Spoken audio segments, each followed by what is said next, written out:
अस्सलामुअलैकुम। Public news room में आपको खुशामदीद। मैं हूं मोहम्मद अकबर बाजवा। प्रोग्राम में आज सबसे पहले बात करेंगे वफाकी वजीर इत्तलात फवाद चौधरी की। वो कहते हैं कि वज़रा की कारकर्दगी रिपोर्ट वजीर आजम ऑफिस को मौसूल हो गई है और वजीर आजम के पास वज़रा को तब्दील करने का इख्तियार है। ये भी कह दिया कि किसी वजीर का कलमदान तब्दील नहीं किया गया। कहा कि पाकिस्तान एक अहम मरहले से गुजर रहा है, क़यास आराइयां मुल्क के मफाद में नहीं। फवाद चौधरी ने आइंदा 2 रोज़ में मईशत से मुतालिक बड़ी खबरें आने का इंदिया भी दे दिया। इस्लामाबाद में सहाफ़ियों से गुफ्तगू में वफाकी वजीर इत्तलात फवाद चौधरी ने कहा कि वजीर आजम ऑफिस को वज़रा की कारकर्दगी रिपोर्ट्स मौसूल हो चुकी हैं। वजीर आजम इमरान खान वज़रा की कारकर्दगी से मुतमईन है। किसी भी वजारत में रद्दो बदल का इख्तियार सिर्फ वजीर आजम के पास है। तब्दीली की सूरत में आगाह किया जाएगा। किसी वजीर को तब्दील करने का फैसला नहीं हुआ है। प्राइम मिनिस्टर साहब ने अभी जो है मुझे ये पैगाम दिया है। उन्होंने कहा है कि किसी भी वजीर को तब्दील करने के बारे में जो इन्फॉर्मेशन मीडिया पे है वो सारी डिसइंफॉर्मेशन है। IMF से मुज़ाकरात के हवाले से वजीर इत्तलात का कहना था कि वजीर खजाना IMF से मुज़ाकरात के बाद वतन वापस पहुँच रहे हैं, जो इस हवाले से तफसीली आगाह करेंगे। वफाकी वजीर इत्तलात फवाद चौधरी ने कहा कि आइंदा दिनों में मईशत से मुतालिक बड़ी खबरें आने वाली हैं। हमारी जो मामला हैं FATF के ऊपर वो बहुत अच्छे चल रहे हैं। सो जो भी हमारी मुश्किलात थी वो हल होने जा रही हैं और इंशाअल्लाह ताला हम एक मजबूत मुल्क के तौर के ऊपर उभर के सामने आ रहे हैं। वजीर इत्तलात फवाद चौधरी ने FATF के मामले में भी मस्बत पेशरफ्त सामने आने का बताया है।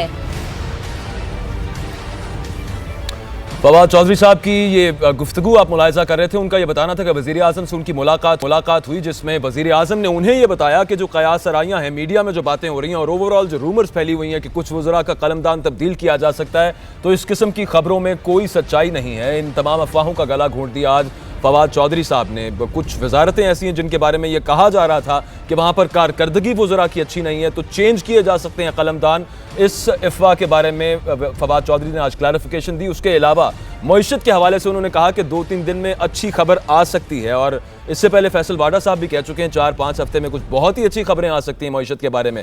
अब वो अच्छी खबरें क्या IMF के पैकेज से रिलेटेड होंगी या फिर उसके अलावा कुछ ऐसा खास होने जा रहा है पाकिस्तान की मईशत में कि जिसके बायस बहुत सारी कुछ तब्दीली आएगी, आवाम को कुछ रिलीफ मिलेगा, तो ये आने वाले 2-3 दिनों में ही पता चलेगा। लेकिन उसके अलावा ओवरऑल जो वज़रा की कारकर्दगी के हवाले से उन्होंने बताया कि तमाम वजारतों से वज़ीर आज़म इमरान खान खुश हैं, तमाम वज़रा की कारकर्दगी से मुतमईन है वज़ीर आज़म पाकिस्तान इमरान खान। और इसी वजह से उन्होंने ये मैसेज दिया फवाद चौधरी साहब के थ्रू कि किसी वज़ीर का कलमदान तब्दील नहीं किया जाएगा। और ये साथ ज़ाहिर है, वाज़ेह किया उन्होंने कि वज़ीर आज़म की सवाबदीद है, उनका इख्तियार है कि वो जिसको चाहें जो मर्ज़ी कलमदान दे सकते हैं, जिससे चाहें जो कलमदान वापस ले सकते हैं। इससे पहले अगर बात की जाए, कुछ वजारतें ख़ास तौर पर ऐसी थी जहाँ पर कुछ अगर ये कहा जाए कि कॉन्ट्रोवर्सीज़ क्रिएट हुई थी कुछ वज़रा के बयानात की वजह से, तो गलत नहीं होगा। और उन्हीं के बारे में क़यास आराइयां की जा रही थी कि इनकी वजारत शायद तब्दील कर दी जाए। वज़ीर आज़म इमरान खान ओवरऑल कुछ वज़रा की कारकर्दगी से भी नाखुश थे, इस तरह की भी खबरें फ्लोट कर रही थी। लेकिन अब इन तमाम खबरों का गला घोंट दिया वज़ीर इत्तलात फवाद चौधरी साहब ने। उन्होंने ये कहा कि वज़ीर आज़म साहब से वो मिले और मिलकर वज़ीर आज़म ने उन्हें ये पैगाम दिया और आगे उन्होंने ये पैगाम पहुँचाया सब तक कि किसी की वजारत या कलमदान तब्दील नहीं किया जाएगा। तो क्या तमाम वज़रा की कारकर्दगी से अगर इमरान खान साहब खुश हैं, तो इसका मतलब है कि जो कैबिनेट मीटिंग्स वो चेयर करते हैं उनमें जो वो खबर आती है कि वज़ीर आज़म साहब ने किसी की सरजनिश कर दी, फिर उन खबरों पर सवालिया निशान उठ जाता है। बहरहाल पंजाब की ब्यूरोक्रेसी की अगर कुछ साथ ही साथ हम बात कर लें तो वहाँ पर अखाड़ पछाड़ की एक लहर कहा जा रहा है कि आने को है और उसमें IG पंजाब जो हैं अमजद जावेद सलीमी साहब, उनकी भी तब्दीली का इम्कान पैदा हो चुका है। ज़रा ये बता रहे हैं कि वज़ीर आज़म पंजाब पुलिस में इस्लाहात में सुस्त रवि पर नाखुश हैं, वो इस पर खुश नहीं है। इस्लाहात का जो वादा किया था वज़ीर आज़म इमरान खान साहब ने अपनी इलेक्शन रनअप कैंपेन के अंदर, और वो कहा करते थे कि KP पुलिस के अंदर जो इस्लाहात हम लाए वो हम पंजाब पुलिस के अंदर भी लाएंगे। तो नासिर दुरानी साहब तो काफ़ी अरसा हुआ कि अपने ओहदे से वो फारिग हो चुके, वो घर जा चुके। उसके बाद एक और कमेटी बनाई गई और पुलिस में इस्लाहात की बात थी, लेकिन अभी तक ऑन ग्राउंड वाकई कोई इस्लाहात नज़र नहीं आई, जिसके पेश नज़र ये कहा जा रहा है कि शायद अमजद जावेद सलीमी साहब को अब हटा दिया जाए उनके ओहदे से। मिर्ज़ा रमज़ान बेग ने इस पर रिपोर्ट बनाई है, वो पहले देख लीजिए।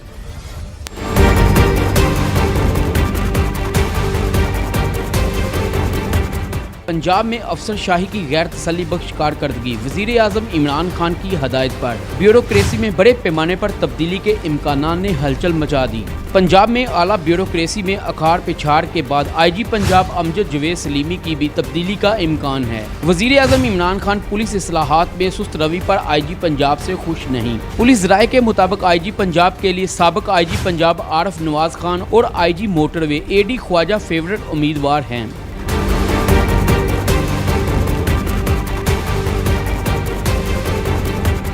इससे कबल तहरीके इंसाफ की हुकूमत साबिक IG खैबर पख्तूनख्वा ताहिर खान को भी बतौर IG पंजाब की खिदमात हासिल कर चुकी है। पुलिस रिफॉर्म्स कमीशन के सरबराह नासिर दुरानी भी महकमा पुलिस में सियासी मुदाखलत पर मुस्तफ़ी हो चुके हैं। Mirza Ramzan Baig, public news, Lahore. तो साबिक वज़ीर आला पंजाब हसन अस्करी रिजवी साहब हमारे साथ मौजूद हैं, उनसे बात कर लेते हैं। हसन अस्करी रिजवी साहब, ये फरमाइएगा कि अब खबरें कुछ यूँ सामने आ रही हैं कि इंतज़ामी मामलात कुछ ठीक नहीं चल रहे हैं। वज़रा खुद कह चुके हैं पाकिस्तान तहरीक इंसाफ के कि ब्यूरोक्रेसी उस तरह से ताउन नहीं कर रही है। इमरान खान साहब खुद ये कह चुके। अब कुछ खबरें हैं कि की पोस्ट्स पर ट्रांसफ़र पोस्टिंग्स हो सकती हैं, इस बारे आप क्या कहेंगे? और वज़रा इस पर मुतज़ाद बयानात दे रहे हैं। देखिए, दो तीन चीजें हैं। पहले तो ये है कि पोस्टिंग एंड ट्रांसफर्स तो ब्यूरोक्रेसी की वक्तन फवक्तन जब हुकूमत महसूस करे, यानी जो पॉलिटिकल गवर्नमेंट जब ये महसूस करे कि उन्हें ज़रूरत है, वो तब्दीली करते हैं और ये कोई ऐसी हैरानी की बात नहीं है। दूसरा ये है कि पंजाब की हुकूमत के बारे में ये था कि मामले स्लो चल रहे हैं, उसकी वजह से कुछ तब्दीलियां तो आज के अखबारात में हमने पढ़ ली हैं और कुछ तब्दीलियों के बारे में जो है वो बात हो रही है। वो इसलिए भी ज़रूरी नज़र आता है कि ये जो परसेप्शन है कि गवर्नमेंट इतनी एफिशिएंटली नहीं चल रही, इसको दूर किया जा सके। और पंजाब जो आबादी के लिहाज से सबसे बड़ा सूबा है, वहाँ पे अगर हुकूमत की कारकर्दगी में तेजी आएगी और ब्यूरोक्रेसी और पॉलिटिकल गवर्नमेंट मिल के काम करेंगे तो उसके नताइज अच्छे बरामद होंगे। तो इस मकसद के लिए जो है पॉलिटिकल गवर्नमेंट जो है, ये आपकी बात 100% दुरुस्त बात है। अस्करी साहब, ये फरमाइएगा कि तब्दीलियों की जो बात की जा रही है, बहुत ज़्यादा फ्रीक्वेंटली भी तब्दीलियां की जाएं तो फिर भी तो काम मुख्तलिफ हो जाता है, यानी कि जो फ़ायदा होना होता है वो नहीं होता, अफसरान डर जाते हैं। और फिर जो ये बात की जा रही है, आपको क्या लगता है किस हद तक इसमें सदाकत है कि ब्यूरोक्रेसी जो है वो साथ नहीं दे रही पॉलिटिकल एग्जीक्यूटिव का? देखिए, ये शिकायतें अक्सर आ रही हैं, फेडरल लेवल पे भी आ रही हैं और प्रोविंशियल लेवल पे भी आ रही हैं और इसकी वजूहात का भी मीडिया में तज़किरा होता रहता है कि वो नैब से डरते हैं। लेकिन ये है कि अगर स्टैंडर्ड ऑपरेटिंग प्रोसीजर्स को फॉलो किया जाए तो फिर मेरा ख्याल है किसी से डरने की ज़रूरत नहीं होती, क्योंकि स्टैंडर्ड ऑपरेटिंग प्रोसीजर्स को जब आप वायलेट करते हैं तब आपके पकड़े जाने का जो है वो अंदेशा है। दूसरा ये है कि पॉलिटिकल लीडरशिप प्रोवाइड करनी होती है, वो पॉलिटिकल लोगों ने प्रोवाइड करनी होती है, इलेक्टेड लोगों ने प्रोवाइड करनी होती है। ब्यूरोक्रेसी ने उसके मुताबिक काम करना है। अगर लीडरशिप इफेक्टिव ना हो तब भी ब्यूरोक्रेसी काम नहीं करती, और अगर लीडरशिप इफेक्टिव है और ब्यूरोक्रेसी काम ना करे तो उस ब्यूरोक्रेसी को हमेशा तब्दील कर दिया जाता है। ये नॉन प्रोडक्टिव साबित नहीं हो सकता कि पहले भी खास तौर पे अगर पुलिस की बात की जाए, एक IG साहब को तब्दील किया गया, फिर इस्लामाबाद के IG का मामला रहा और फिर अब दोबारा ये चहमगोइयाँ हैं कि पंजाब के IG को तब्दील कर दिया जाए। नहीं, देखिए, इसमें बेहतर तो यही है ना कि तब्दीली करने से पहले अच्छी तरह गौर जो है वो कर दिया जाए। जो जिन तब्दीलियों की आप बात कर रहे हैं वो तब्दीलियां थी जब हुकूमत ये आई है, इनिशियल स्टेज में इन्होंने तब्दीली की। उसके बाद तो 6-7 महीने से तो काम इनका उन्हीं ऑफिसर्स के साथ चल रहा था जिनको इनिशियल ग़ालिबन अक्टूबर में या सितंबर में चेंज किया गया था। अब इस स्टेज पे आके 6-8 महीने के बाद आपका मीडिया ही सबसे ज्यादा एतराज कर रहा है कि हुकूमत काम नहीं कर रही, चीजें मैनेज नहीं हो रही, प्राइसेस ऊपर जा रही हैं, इन्फ्लेशन बढ़ रही है। तो जाहिर है फिर हुकूमत जो पॉलिटिकल गवर्नमेंट होती है वो ज्यादा सेंसिटिव होती है मीडिया के क्रिटिसिज्म पे। तो फिर अच्छा, एक बात ये सर फरमा दीजिएगा, माजरत के साथ आपकी बात काट रहा हूँ, ये फरमा दीजिएगा, इसी से आगे जोड़ के एक सवाल करना चाह रहा हूँ कि जब तक इमरान खान साहब की सिर्फ केपी में गवर्नमेंट थी तो तब इलेक्शन कैंपेन्स में भी वो बड़ी बात किया करते थे नासिर दुरानी साहब की, और फिर सलाउद्दीन महसूद साहब जो वहाँ पर आईजी केपी थे। उसके बाद हमने देखा कि नासिर दुरानी साहब भी निकल गए और वो रिफॉर्म्स वाला मामला समझ ही नहीं आया कि गया किधर, उसकी कोई बात ही नहीं करता। और फिर उसके अलावा सलाउद्दीन महसूद साहब को भी हटा दिया गया वहाँ से। उसके बाद यहाँ पर जो पुलिस की रिफॉर्म्स की बात थी वो पता नहीं कब होनी है, उस पर जो टास्क फोर्स बनी थी उसका भी कोई आगे समझ नहीं आया कि उसने कितनी उसमें काम आगे कर लिया है, कहाँ तक पहुँचा है, उस बारे बताता ही कोई नहीं है। इसकी वजह क्या हो सकती है? देखिए, इसी वजह से तो ये फैसला किया जा रहा है कि कुछ तब्दीलियाँ की जाएं, क्योंकि कुछ जो इनिशियल फैसले हुए थे कि रिफॉर्म्स की जाएंगी पंजाब की पुलिस के अंदर और दीगर इंतजामी तरीक़ाकार में, जो कि नहीं हुई हैं, उसकी वजह से अब ये एहसास हो रहा है कि कारकर्दगी इतनी बेहतर नहीं रही है हुकूमत की।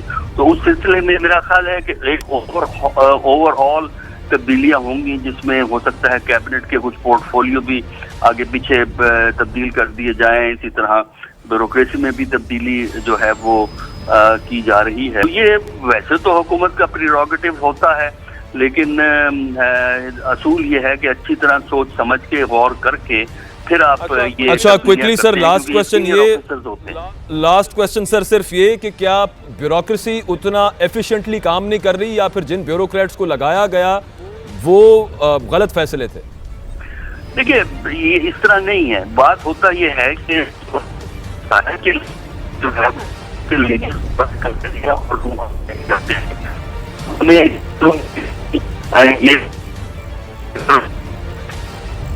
हसन अस्करी रिजवी साहब हमारे साथ मौजूद थे। एक तो आपको हम सुन नहीं पा रहे सर, और दूसरा हमने प्रोग्राम में आगे बढ़ना है। बहुत शुक्रिया आपके वक्त का। हम कुछ नवाज शरीफ साहब की सेहत के हवाले से भी, तो नवाज शरीफ साहब के ज़ाती मौलज डॉक्टर अदनान का ये कहना है कि आर्ज़ाए क़ल्ब नवाज शरीफ की ज़िंदगी के लिए बहुत बड़ा ख़तरा है, और नवाज शरीफ का शरीफ मेडिकल सिटी में आज 6ठी बार मुआयना हुआ है। आगा खान मेडिकल यूनिवर्सिटी के डॉक्टर्स ने 1 घंटे तक उनका चेकअप किया, और डॉक्टर अदनान ये भी कहते हैं कि नवाज शरीफ की एंजियोप्लास्टी मुमकिन ना हुई तो दोबारा बाईपास सर्जरी की जा सकती है। खालिद महमूद खालिद की रिपोर्ट देख लीजिए, इस पर गुफ्तगू करते हैं।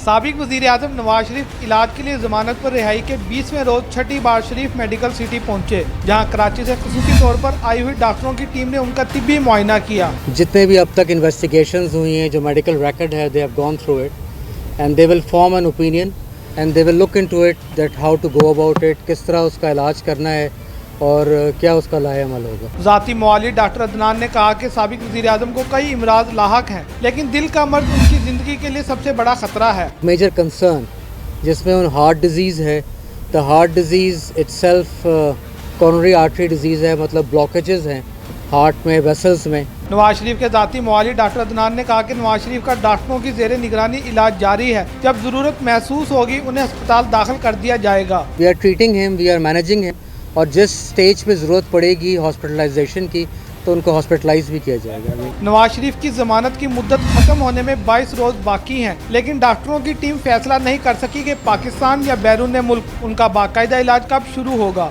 कैमरामैन ज़ैनुल आबिदीन के साथ खालिद महमूद खालिद, पब्लिक न्यूज़, लाहौर। तो नवाज शरीफ की सेहत के हवाले से उनके ज़ाती मौलज डॉक्टर अदनान साहब का ये बताना था कि जो हार्ट इश्यूज़ हैं नवाज शरीफ साहब को, वो उनकी जान के लिए बड़ा ख़तरा हो सकते हैं। और साथ ही साथ उन्होंने ये भी बताया कि शरीफ मेडिकल सिटी में उनका मुआयना किया गया। अलावा अज़ीम जो इंपॉर्टेंट बात उन्होंने की वो ये थी कि एंजियोप्लास्टी मुमकिन ना हुई तो दोबारा बाईपास सर्जरी का इम्कान है। इसका मतलब ये है कि पहले जो बाईपास सर्जरी हुई थी नवाज शरीफ साहब की, वो तो बरतानिया में हुई थी। तो क्या अब भी इसी तरह की कोई डिमांड नवाज शरीफ साहब की तरफ से सामने आएगी? ज़मानत पर तो वो नवाज शरीफ साहब हैं, लेकिन अगर डॉक्टर्स की टीम ये सजेस्ट करती है कि उनकी दोबारा बाईपास सर्जरी होगी, और इससे पहले मरियम नवाज साहिबा थ्रू ट्वीट्स ये कह चुकी हैं कि इंतहाई कॉम्प्लिकेटेड पहली सर्जरी थी उनकी जो यूके में की गई थी, और अब अगर दोबारा करने की ज़रूरत है और उनके डॉक्टर हैं कि उनकी जान को शदीद ख़तरा है, तो क्या ऐसा भी मुमकिन है कि ये अब अदालत में मौक़िफ़ अपनाया जाए कि नवाज शरीफ साहब की जान को चूँकि शदीद ख़तरा है और दोबारा बाईपास करना है तो बाईपास वहीं से कराया जाए जहाँ से पहले कराया गया था, लिहाजा उन्हें बैरून मुल्क जाने की इजाज़त दी जाए। इस तरह का मामला भी सामने आ सकता है। शरीफ फैमिली की हम अगर बात करें तो नायब ने शहबाज शरीफ की फैमिली की ख़वातीन को तलब ना करने का फ़ैसला किया है। है। इससे पहले समन जारी किए गए थे, वो वापस ले लिए गए। चेयरमैन नैब ने शहबाज शरीफ की अहलिया और दोनों साहबजादियों की तलबी के नोटिस कैंसिल किए हैं। नैब लाहौर की जानिब से शरीफ फैमिली की खवातीन को आमदन से ज़ायद असासाजात और मुबैना मनी लॉन्ड्रिंग केस में आज ही सवालनामे अरसाल कर दिए जाएंगे। चेयरमैन नैब लाहौर में मौजूद हैं और डीजी नैब की जानिब से शरीफ खानदान के केसेस पर उन्हें ब्रीफिंग भी दी गई है। इससे पहले आपको बताते जाएं कि हमजा शहबाज इस पर कड़ी तनकीद कर चुके और वो ये कह चुके कि आमदन से ज़ायद असासों के हवाले से जो उनकी वालिदा मोहतरमा को और उनकी बहनों को नोटिस जारी किए गए हैं, मुहज़्ज़ब माशरों में इस तरह से नहीं होता। और उन्होंने नैब पर यह तनकीद की थी कि उनकी वालिदा जो हैं वो अलील भी हैं। तो आज फिर नैब एलामिया जारी हुआ और बताया गया कि जो नोटिस थे तलबी के वो वापस लिए गए हैं और अब सवालनामा ही भिजवाया जाएगा। इस वक्त अगर बात की जाए तो हमजा शहबाज, जिन्हें सुबह 11 बजे तलब किया गया था नैब के ऑफिस, सवाल जवाब उनसे होने थे और वो बहुत लेट पहुंचे नैब ऑफिस। अभी भी वो नैब ऑफिस में मौजूद हैं। मुस्तनसर अब्बास हमारे नुमाइंदे वहाँ नैब ऑफिस के बाहर मौजूद हैं। मजीद तफसील उनसे जान लेते हैं। मुस्तनसर, ये बताइएगा कितनी देर हो गई हमजा शहबाज को अंदर, और आज जो तलबी है हमजा शहबाज की, इस हवाले से सवालनामा क्या भिजवाया गया था उन्हें?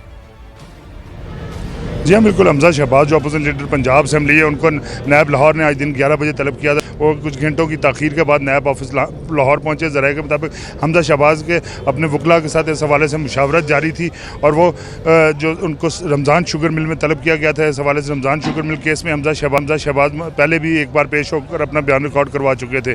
नैब लाहौर ने आज हमजा शहबाज को जब तलब किया तो उनको इस हवाले से जो सवालनामा भेजा गया था उसमें रमज़ान शुगर मिल के जो मीटिंग्स हुई थी और उस हवाले से जो मिनट्स है उसमें वो रमज़ान शुगर मिल के वो बैठते रहते और उनसे पूछा गया था कि जो सर्वे करवाया जा रहा है उस हवाले से भी उनसे वहाँ पूछा जाएगा। और जो उसके अलावा जो रमज़ान शुगर मिल के हवाले जो नाला तमीर करवाया था उसके जो अप्रूवल ली थी वो काबीना के इजलास में ली गई थी या नहीं, इस हवाले से हमारे ज़राए के मुताबिक उनसे सवालात किए जाएंगे। जबकि इससे कबल चेयरमैन नैब ने आज नैब ऑफिस लाहौर का दौरा किया था, जहाँ पर उनको अला सतह इजलास में शरीफ फैमिली के केसेस के मुतालिक ब्रीफिंग दी गई, जिसमें रमज़ान शुगर मिल केस था, उसके अलावा दीगर केसेस थे, उस हवाले से उनको ब्रीफिंग दी गई थी। जबकि इस मौके पर चेयरमैन नैब ने तमाम जो शरीफ फैमिली केसेस थे उनकी खुद निगरानी करने का फ़ैसला किया और जो शरीफ फैमिली की ख़वातीन को नोटिस जारी किए गए थे तलबी के, उनको कैंसिल करने के अहकाम दिए और दूसरी जानिब उनको आज ही सवालनामा भिजवाने के अहकाम दिए। जबकि हमारे ज़राए के मुताबिक सवालनामा उनको आज ही शरीफ फैमिली की ख़वातीन को भिजवा दिया जाएगा। जी, ये भी बताइएगा कि इससे पहले जब पेश होते रहे हमजा शहबाज साहब यहाँ पर, तो एक कारकुनान की तादाद भी वो होती है अच्छी खासी कंसिडरेबल, जो साथ लेकर आते हैं अपने। आज क्या सूरत हाल रही और लेट आने की क्या वजह पता चली?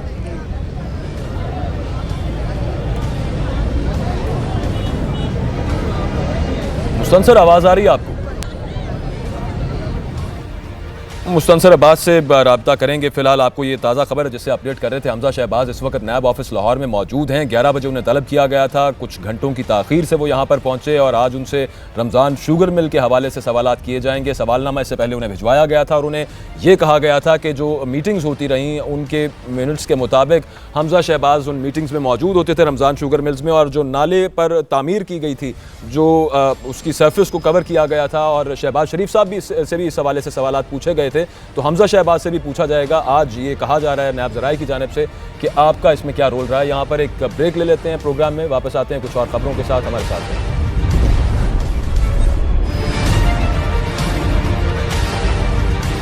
मुस्लिम लीग नवाज मरियम औरंगजेब की, जिन्होंने वज़ीर आज़म इमरान खान पर नैब के इजलासों की सदारत का इल्ज़ाम लगा दिया है। वो कहती हैं कि इमरान खान नैब को नून लीग के खिलाफ कार्रवाइयाँ तेज़ करने का कहते हैं।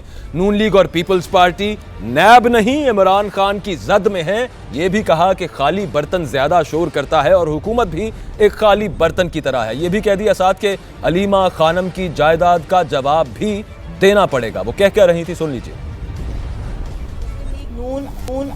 तमाम मुश्किलात के बावजूद पाकिस्तान और मुस्लिम लीग नून की तारीख में आज सबसे ज़्यादा मुत्तहिद है।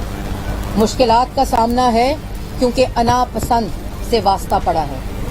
मुश्किलात का सामना है क्योंकि एक ऐसा शख्स जिसका इखलाक नहीं है उससे वास्ता पड़ा है। कहते हैं कि दुश्मन भी आपका किसी ऐसा वकार का होना चाहिए कि मज़ा आए उस दुश्मनी में भी, लेकिन इस किस्म का दुश्मन और इस किस्म की सियासी मुखालफीन से मुखाल पड़ा है कि हम इनसे तो मुकाबला कर नहीं सकते, लेकिन अवाम के साथ है। जो खाली बर्तन होता है ज़्यादा शोर मचाता है, और क्योंकि ये खाली बर्तन है ये हुकूमत, इनके पास ना कोई सलाहियत है ना कोई अहलियत है, इसलिए सिर्फ शोर।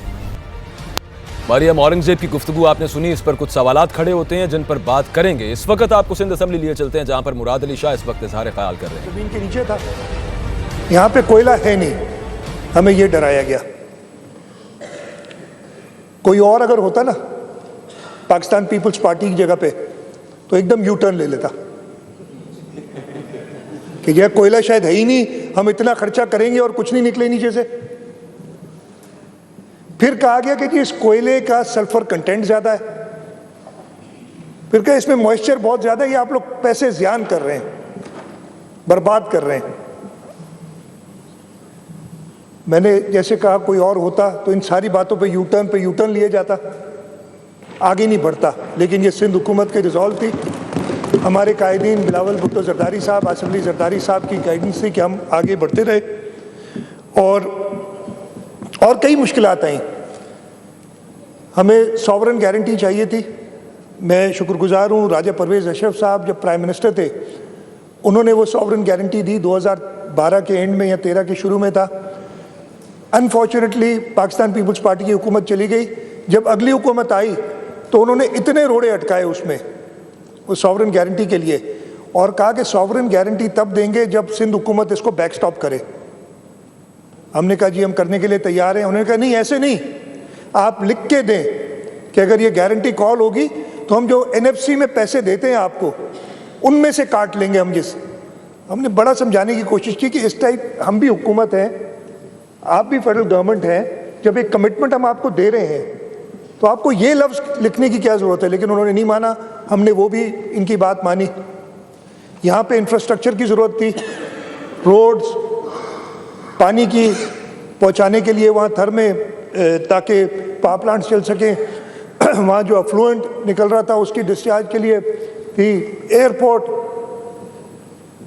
इतनी $700 मिलियन से ज़्यादा की इन्वेस्टमेंट की हमने सिर्फ इंफ्रास्ट्रक्चर पे, अपार्ट फ्रॉम जो हमारी इक्विटी थी, इसलिए कि हम 54% शेयर होल्डर हैं माइन के अंदर। ये हमारी रिजॉल्व थी, हमारी लीडरशिप की गाइडेंस थी कि आज हम उस जगह पे हैं कि जो शहीद मोहतरमा बेनज़ीर भुट्टो ने कहा था कि थर पूरे पाकिस्तान को रोशन करेगा, थर बदलेगा पाकिस्तान, थर ने बदल दिया है पाकिस्तान। पहले पावर प्लांट्स 660 मेगावाट के शुरू हो गए, उनकी सिंक्रोनाइजेशन हो गई नेशनल ग्रिड के साथ। जून के अंदर इंशाल्लाह ताला वो कमर्शियल ऑपरेशन डेट उनकी है, वो पूरी तरीके से बिजली देंगे। उसके साथ साथ जो ये सिर्फ फेज़ 1 का पहले प्लांट है, इस पहले ब्लॉक का फेज़ 1 के, इस पहले ब्लॉक में 3 और फेज़ बनने, और फेज़ 2 के प्लांट्स भी कंस्ट्रक्शन उनकी शुरू हो चुकी है। ये इतनी बड़ी कामयाबी है। मैंने आपको बताऊं कि मेरे ख्याल से कि पाकिस्तान को न्यूक्लियर स्टेट बनाने से कम कामयाबी नहीं है कि हम अपने इंडिजिनस फ्यूल से इंशाल्लाह ताला अपना बेस लोड चलाएंगे। इसके लिए थर के लोग मुबारकबाद के मुस्तहिक हैं। ये रिसोर्स, ये कोयला उनका है, और हमने थर के लोगों को भी इस पूरे जो प्रोजेक्ट है उसमें अपना पार्टनर के तरीके से लेके चले हैं, और ये भी मिसाल पूरी पाकिस्तान में कहीं और नहीं है। उधर जो गांव डिस्प्लेस हो रहे हैं उनके लिए हमने मॉडल विलेजेस बनाई हैं, और कुछ दोस्त उधर गए होंगे, उन्होंने देखी होंगी। वो इतना अच्छा घर है कि मैं बिल्कुल यकीन से कह सकता हूं कि आप दोस्त अगर जाएंगे कहेंगे यार ये एक घर हमें भी दे दें। और अभी एक बात हो रही थी, जो पहली कम्युनिटी मूव हुई है वो भील कम्युनिटी है, सुनहरी दर्स का एक गांव था जो उधर मूव हुई है, और उनके लिए मंदिर भी बनाया गया है। उधर मंदिर आपने कहा था और नहीं बना रहे, मंदिर अभी हमने बनाया है सुनहरी दर्स में। तो वहाँ मंदिर है, वहाँ मस्जिद है, कम्युनिटी सेंटर है, औरतों के लिए अलग, मर्दों के लिए अलग। हमने थर फाउंडेशन के साथ मिलके, थर फाउंडेशन भी सिंध गवर्नमेंट की मेजॉरिटी ओन्ड सेक्शन 42 कंपनी है, उसके साथ मिलके हमने स्कूल TCF के साथ पार्टनरशिप की है, वो स्कूल बनाए।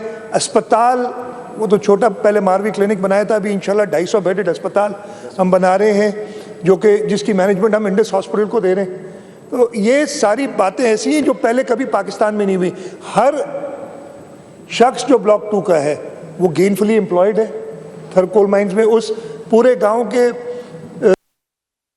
का जो भी गांव डिस्प्लेस में एक फर्द एम्प्लॉयड है वहाँ पे Sindh Anglo Coal Mining Company में या EPTL जो पावर प्लांट है उसके अंदर।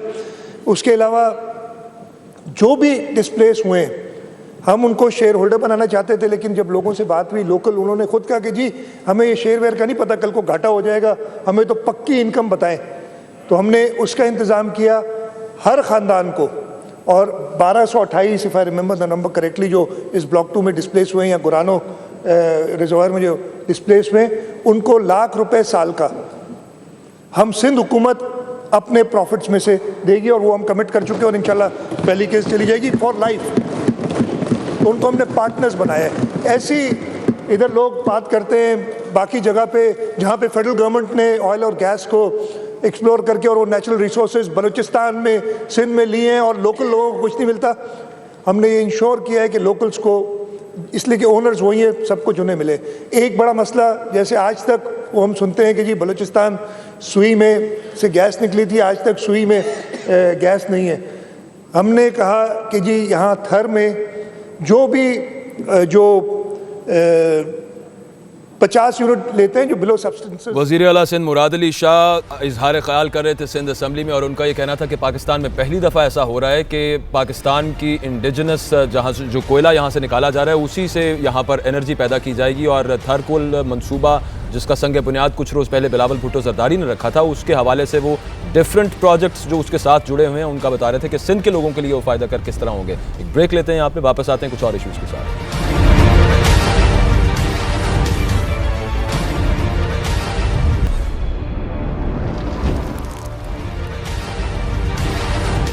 प्रोग्राम में एक मरतबा फिर आपको खुशामदीद कहते हैं। तालीम के शोबे में रियासत जिम्मेदारी पूरी नहीं कर रही। निजी स्कूल फीसों में इजाफे से मुताल्लिक केस की समाअत में चीफ जस्टिस आसिफ सईद खोसा ने यह अहम रिमार्क्स दिए। उन्होंने कहा कि लगता है कि वालिदैन को सिर्फ ट्यूशन फ़ी पर एतराज़ है, दीगर चार्जेस पर नहीं। इसके अलावा आपको बताते जाएं कि आज अहम समाअतें थी। सिंध हाई कोर्ट में भी इसी केस के हवाले से समाअत हुई, और सुप्रीम कोर्ट में भी जो समाअत हुई उसमें भी अहम रिमार्क्स दिए गए, जिसमें चीफ जस्टिस आसिफ सईद खोसा का ये कहना था कि सुप्रीम कोर्ट रेगुलेटर का किरदार यहाँ पर अदा नहीं कर सकती।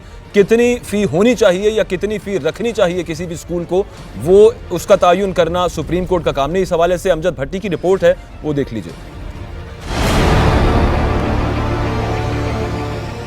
चीफ जस्टिस की सरबराही में 3 रुकनी बेंच ने केस की समाअत की। चीफ जस्टिस आसिफ सईद खोसा ने रिमार्क्स दिए कि फीस में इजाफा ठोस वजूहात की बुनियाद पर ही हो सकता है। वालिदैन के पास बच्चों को तालीम दिलवाने के ऑप्शन मौजूद हैं। मर्जी है कि बच्चों को सरकारी स्कूल में पढ़ाएं या निजी स्कूल में। रेगुलेटरी अथॉरिटी निजी स्कूल्स को काम से नहीं रोक सकती। चीफ जस्टिस ने रिमार्क्स दिए कि लगता है कि वालिदैन को सिर्फ स्कूल्स की ट्यूशन फीस पर एतराज है, दीगर चार्जेस पर नहीं। लेकिन तालीम के शोबे में रियासत अपनी जिम्मेदारी पूरी नहीं कर रही। एयरलाइंस के भी एक ही मंजिल के सफरी खर्चात मुख्तलिफ होते हैं। कल एक एयरलाइन के दूसरी एयरलाइन से ज्यादा किराए का केस भी अदालत आ जाएगा। अदालत ने कानून की तशरीह करनी है, अमली मुश्किलात को नहीं देखना। जस्टिस फैसल ने रिमार्क्स दिए कि डॉक्टर्स भी कहते हैं कि निजी स्कूलों की फीस को रेगुलेट किया जाए, लेकिन वो ये नहीं चाहते कि उनकी फीस को कोई रेगुलेट करे। एक ही इमारत में हर डॉक्टर अपनी मन मर्जी की फीस ले रहा है। जस्टिस एजाजुल एहसन ने रिमार्क्स दिए कि फीस में इजाफा मिजाज अथॉरिटी को मुतमईन करके ही किया जा सकता है। केस की समाअत कल दोबारा होगी, जिसमें बच्चों के वालिदैन के वकील अपने दलाइल जारी रखेंगे। अमजद नज़ीर भट्टी, पब्लिक न्यूज़, इस्लामाबाद। अमजद भट्टी की रिपोर्ट आपने मुलाहिजा की। ये एक अहम केस था जिसकी आज समाअत हो रही थी, और इस दौरान चीफ जस्टिस आसिफ सईद खोसा ने कहा कि सुप्रीम कोर्ट रेगुलेट तो नहीं कर सकती फ़ी को, लेकिन जो मजाज अथॉरिटी है उसको मुतमईन किए बगैर ये हो भी नहीं सकता कि स्कूलों की फ़ी नाजायज़ तरीके से बढ़ा दी जाए, ज़्यादा इजाफा कर दिया जाए। इसके अलावा फैसल अरब साहब ने भी इंपॉर्टेंट रिमार्क्स दिए इसी केस के हवाले से, और उनका भी यही कहना था अब जो मजाज अथॉरिटीज़ हैं उनको ये देखना होगा कि बेजा तौर पर इजाफा स्कूल की फ़ी में ना किया जाए। सिंध हाई कोर्ट में स्कूल फीसों से में जो गैर कानूनी इजाफा है और गर्मियों की छुट्टियों की जो फ़ी इकट्ठी करने का जो केस है उसमें भी एक अहम पेशरफ्त हुई है। तो अदालत ने, यानी कि सिंध हाई कोर्ट ने प्राइवेट स्कूलों को 2 माह की इकट्ठी फ़ी लेने से रोक दिया है, और अब तक इकट्ठी वसूल की गई फ़ी वापस करने का भी हुक्म दिया गया है। जायद फ़ी वसूल करने वाले प्राइवेट स्कूलों के खिलाफ तौहीन अदालत की दरखास्तों की समाअत के दौरान स्कूल्स के वकील ने वालिदैन की जानिब से प्रोपेगेंडा करने का इल्ज़ाम आयद किया और फ़ी में कमी के बाद जारी किए गए चालान भी पेश किए, जिसके बाद वालिदैन की जानिब से बताया गया कि सिटी और बीकन हाउस ये 2 स्कूल सिस्टम्स हैं जो इस हुक्म पर अमल दरामद नहीं कर रहे और मई और जून की फ़ी एक साथ मांगी जा रही है, जिस पर अदालत ने स्कूलों को इकट्ठी फ़ी वसूल करने से रोक दिया और खिलाफ वर्जी करने वाले स्कूलों के खिलाफ कार्रवाई का इंतबाह भी जारी कर दिया गया, जबकि अदालत की जानिब से वालिदैन को भी जारी करदा चालान का ज़्यादा जायज़ा करके फ़ीस अदा करने की हिदायत की गई है। काशिफ मुनीर हमारे साथ मौजूद हैं, उनसे इस बारे बात कर लेते हैं। काशिफ, ये बताइएगा कि अब जो रेगुलेटरी बॉडी का जिसका कहा गया है कि वो अगर उनको मुतमईन नहीं करते मजाज अथॉरिटी को, तो मजाज अथॉरिटीज़ कौन कौन सी हैं और वो इसका तयन करें कि कितनी फ़ी बढ़ानी है कितनी नहीं बढ़ानी, उनको इस केस में फरीक नहीं बनाया गया क्या अभी तक? देखें जी, पहली बात तो ये है कि all Pakistan private school federation already हम इसमें पार्टी हैं और जो अब तक की कार्रवाई हुई है वो बहुत क्लियर है। हमने सुप्रीम कोर्ट में तमाम कोर्ट्स जो थी, हाई कोर्ट्स और लोअर कोर्ट्स, उसमें मुकम्मल तौर पे एहतराम किया। जो ऑर्डर आए हैं, अगर 1-2 कोई ऐसे स्कूल हैं जिन्होंने इसका एहतराम नहीं किया तो यकीनन उसके खिलाफ भरपूर कार्रवाई की जानी चाहिए। और फेडरेशन का मौक़िफ़ इस बारे में बहुत क्लियर है कि सुप्रीम कोर्ट में तमाम अदलिया के जो फैसले हैं उनका एहतराम किया जाना चाहिए। चूंकि केस ऑलरेडी इस वक्त कोर्ट के अंदर चल रहा है, लिहाजा किसी किस्म की इसमें कोई सेकंड ओपिनियन नहीं हो सकती। अब यहाँ पे रेगुलेटरी अथॉरिटी ऑलरेडी मौजूद हैं, ना सिर्फ रेगुलेटरी अथॉरिटी मौजूद है बल्कि कवानीन मौजूद हैं। ऐसे 1984 का ऑर्डिनेंस है, उसके अंदर है सिंध के जो ऑर्डर जो अपनी कंटोनमेंट के एरियाज हैं, रेगुलेटरी अथॉरिटीज वहाँ पे भी मौजूद हैं, एजुकेशन अथॉरिटीज आर देयर। लेकिन द इम्पॉर्टेंट थिंग इज कि अगर वो अपना काम सही तरह से नहीं कर रहे तो उसके जिम्मेदार वो हैं।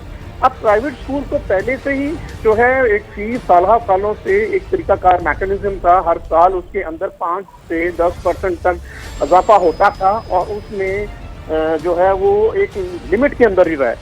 लेकिन अब जो बात जो की गई है, ये चंद एक मखसूस स्कूल हैं जिनकी कंप्लेंट्स हैं और उसको बिल्कुल देखा जाना चाहिए इंडिविजुअल केसेस के ऊपर। और वैसे भी कॉन्स्टिट्यूशन का जो आर्टिकल 18 है वो हमें इंडिपेंडेंटली प्रोफेशन ऑप्ट करने का इख्तियार देता है। और पूरी दुनिया के अंदर ये कहीं नहीं होता कि सिर्फ आप रेगुलेशन करें, बल्कि फैसिलिटेशन भी करना जो है वो इन्हीं अथॉरिटीज का काम है। बट दैट इज अनफॉर्चुनेट कि आप अगर देखें कि 25A आर्टिकल स्टेट रिस्पॉन्सिबिलिटी है और स्टेट अपनी जो है जिम्मेदारियां अदा करने से कासर रही, माजी में भी और अब भी। तो प्राइवेट सेक्टर ने उस गैप को फिल किया। तो अगर प्राइवेट सेक्टर का आज आप देखें तो 2 लाख से ज्यादा प्राइवेट स्कूल है पूरे पाकिस्तान में जो कि गवर्नमेंट का जो गैप है उसको फिल कर रहे हैं। और दूसरी तरफ हमारे पास 15 लाख टीचर्स हैं, जबकि 2 करोड़ से ज्यादा जो स्टूडेंट्स हैं वो हमारे अदारों में पढ़ रहे हैं। तो एक बहुत बड़ा कंट्रीब्यूशन है और इसको पॉजिटिव और हेल्दी अंदाज से लेके चला जाना चाहिए। और फेडरेशन मुकम्मल तौर पे सुप्रीम कोर्ट को असिस्ट करेगी और हम समझते हैं कि सुप्रीम कोर्ट ने बड़ा राइटली टेकअप किया है। और एक दरख्वास्त मैं जरूर सुप्रीम कोर्ट से पहले भी मैंने की है, अब भी मैं करूंगा फेडरेशन के लेवल पे, कि इंडिया के इलाहाबाद हाई कोर्ट ने एक बहुत ही जबरदस्त किस्म का जो है ऑर्डर जारी किया कि जितने भी सरकारी ओहदेदार हैं या कोई तनख्वाह ले रहा है, मरात ले रहा है, चाहे वो पॉलिटिकल ओहदेदार हैं गवर्नमेंट के अंदर या वो ब्यूरोक्रेसी में जो हमारे प्रेसिडेंट हैं, मशीर हैं, वजीर हैं, इनके बच्चे जो हैं वो पब्लिक स्कूलों में पढ़ें। अगर इनके बच्चे पब्लिक स्कूलों में पढ़ेंगे तो फिर इनका स्कूल का मियार बुलंद होगा। यही इंडिया के अंदर बेहतरी हुई और इसी को अगर हम रोल मॉडल के तौर पे पाकिस्तान में इम्प्लीमेंट करें। बहुत शुक्रिया, आप इज़हार ख्याल कर रहे थे। काशिफ मिर्जा साहब हमारे साथ मौजूद थे, सदर हैं पाकिस्तान प्राइवेट स्कूल फेडरेशन। यहाँ पर पब्लिक न्यूज़ रूम में नाजरीन एक ब्रेक का वक्त हुआ है, वापस आते हैं कुछ इशूज़ के साथ, हमारे साथ रहिए।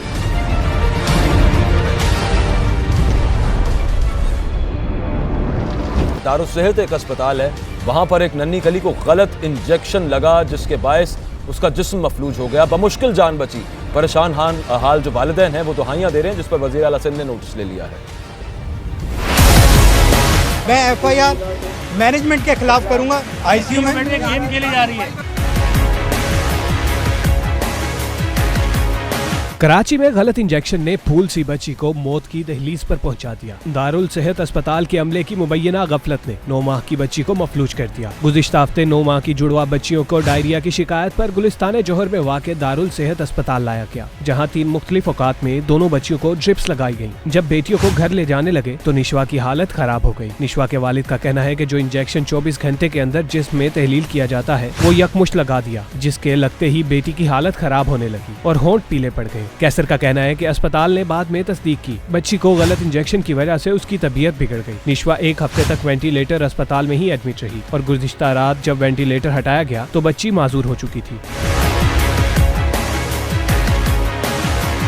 बच्ची के वालिद का कहना है कि अस्पताल वालों की गफलत ने मेरी फूल से बच्ची को मफलूज कर दिया। अस्पताल के अमले और इंतजामिया के खिलाफ गफलत बरतने का मुकदमा दर्ज करवा दिया है। जो इंजेक्शन लगाया इंडिविजुअल के खिलाफ नहीं, मैं FIR मैनेजमेंट के खिलाफ करूंगा।